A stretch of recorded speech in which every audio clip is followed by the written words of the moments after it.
kwa uwakilishi ambao wameufanya katika mashindano ya kimataifa.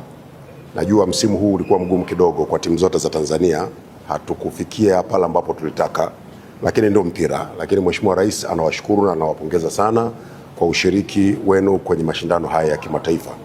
Mheshimiwa Rais Dr. Samia Suluhu Hassan anaamini kuwa matokeo ya ushiriki wa Simba katika mashindano haya yatakuwa yametuachia somo, na tutakwenda kujipanga vizuri sasa katika mashindano yajayo ili tuweze kufanya vizuri zaidi.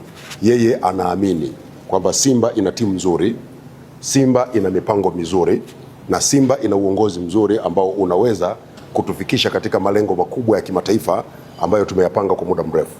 Inawezekana isiwe leo, isiwe kesho, lakini siku itafika na Simba watakuwa mabingwa, kama sio wa klabu bingwa basi wa shirikisho barani Afrika.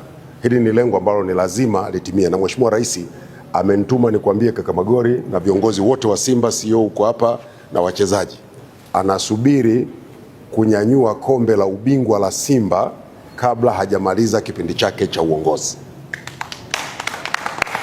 na yeye anaamini kwamba Simba siku moja watakuwa mabingwa wa Afrika, kama sio kwenye klabu bingwa basi itakuwa kwenye shirikisho, na ameniambia kwamba yuko pamoja na nyinyi na wachezaji. Baba Esther, endeleeni kukaza uzi.